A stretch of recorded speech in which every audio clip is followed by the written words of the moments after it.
Hello everybody, Mike here from Mike and Kim's YouTube channel.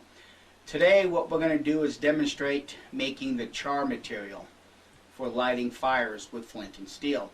When it comes to starting fires in the primitive fashion with flint and steel, you have to have the char material, which is what actually catches the spark and holds the spark alive until you have the opportunity to blow it into a flame.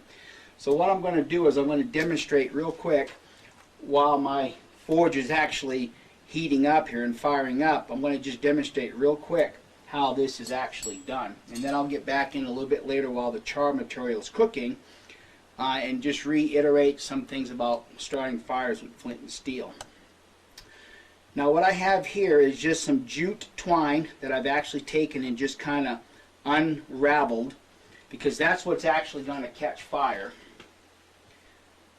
So I'm going to try to get this on the first spark, hopefully. As you can see, two strikes and my fire is alive. So I'm going to just wrap this into this material right here. Put this in the bottom of my forge and give it some air.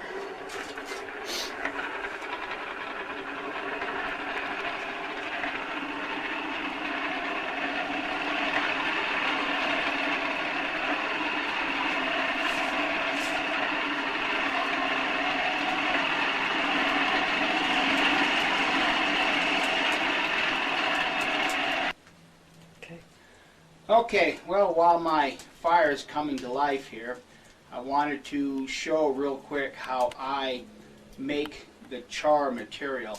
I know that some of the guys that like to do this like to take their cotton material and cut it up into squares and just make square char cloth like this.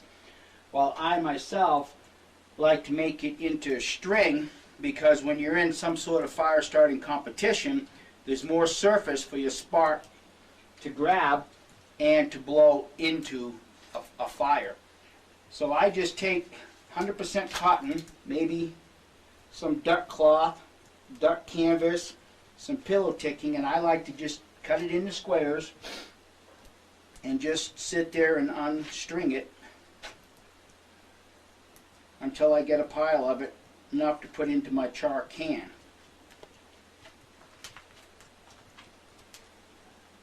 Okay, and when it comes to the char can, any can with a pressure fit lid will do the trick. You want to put a little breather hole on the top of the can so that as it's carbonizing, you've got some place for the fumes to escape. An old bag bomb can will work really good. Maybe an old cookie tin, something like this. Anything with a pressure fit lid will suffice. Now I always like to cram quite a bit into the can, because by the time it gets done carburizing, you'll end up with a smaller batch than what you've actually thrown in there. So I'm going to get this fire stoked up a little bit, throw the can in there, and while it's cooking I'm going to go back and re-demonstrate some things with the flint and steel and fire starting. Let me get this positioned as best as I can here and get some coals around the can.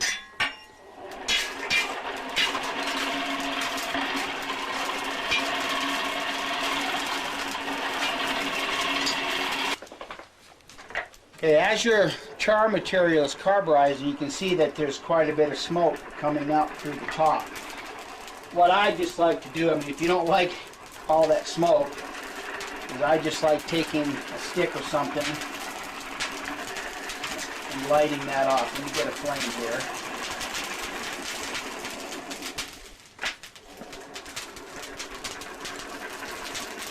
Oh, it already lit. That'll just help get rid of some of the gases that are coming off the cotton as it's carburizing. So while that's doing the thing that it needs to do, I just wanted to go back and show some different types of steels again. A more traditional steel is like this with what they call the monkey tail.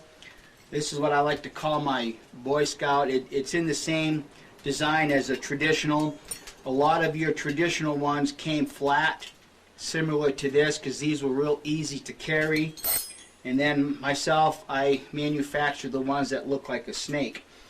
But when it comes to the modern day flint and steel, everybody seems to fall in love with the magnesium stick. Now, while the magnesium stick throws a pretty good shower of sparks, there's something wrong with this in particular, because if you have a windy day and you're trying to light a fire, those little pieces of magnesium are not going to stay where you need them to stay, because the wind's going to blow them away from the pile.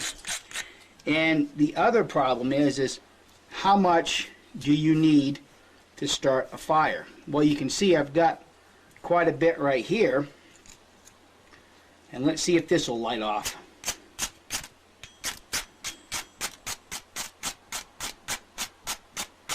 As you can see, I'm throwing a shower of sparks into that little pile. So now I have to go back and make my pile of magnesium even bigger and hope that the wind doesn't blow it away.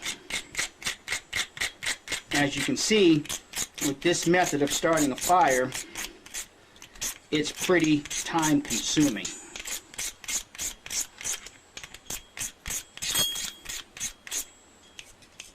Again, how big of a pile do you need to start a fire?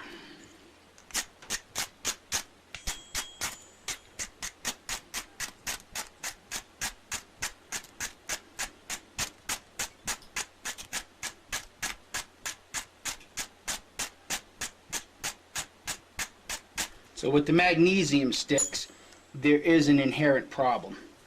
Let me just demonstrate with flint and steel here, and here's the flat type of char. I myself don't prefer this, but I will demonstrate just how much quicker it is to start a fire this way.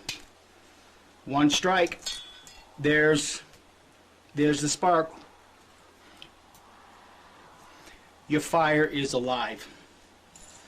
I even wonder if this will work.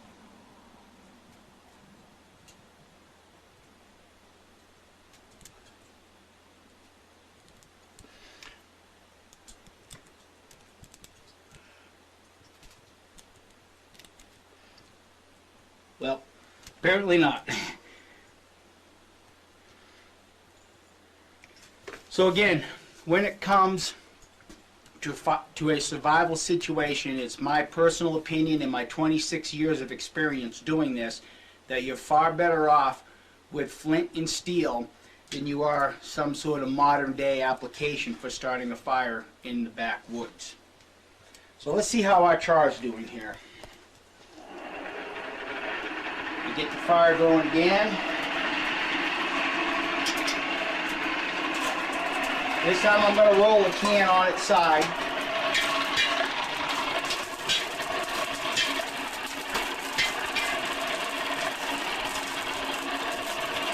And you'll be able to tell when your char is done carburizing because the smoke will cease coming out the top.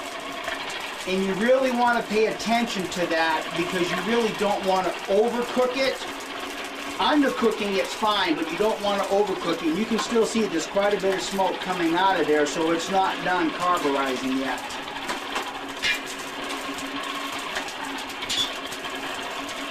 And here's the flame.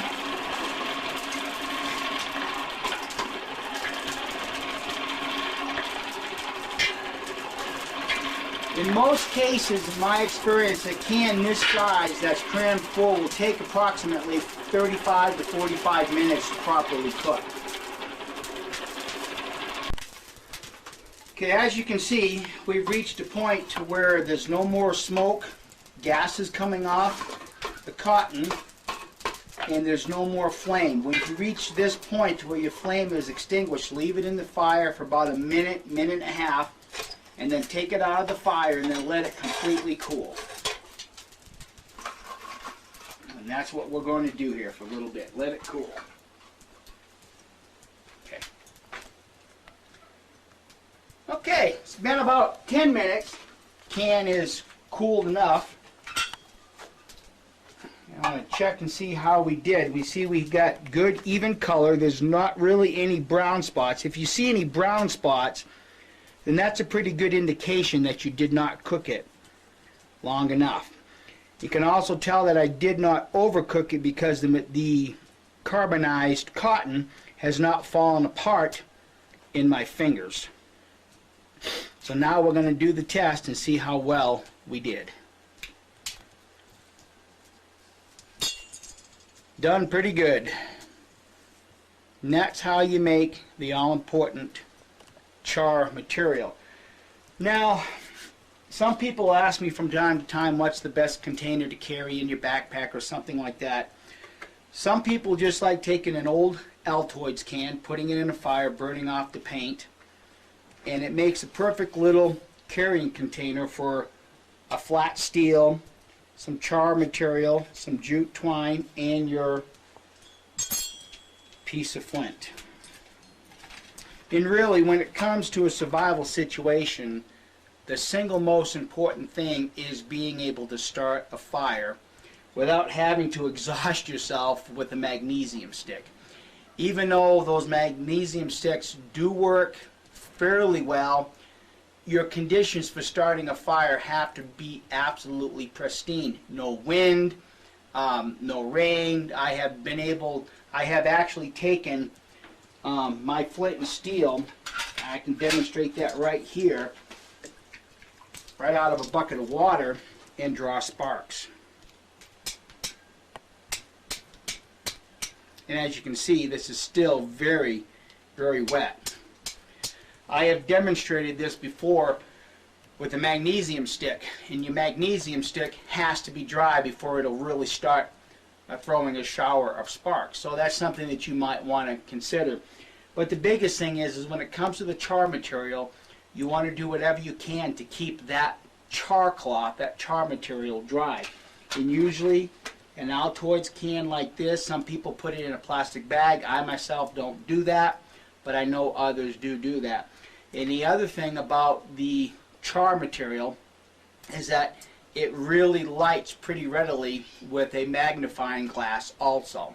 So that's just another option. I myself carry a container that's period for what I do with the Mountain Man era that also has like a 10 power magnifying glass built into its container. So I have both options, flint and steel and or magnifying glass for lighting the char.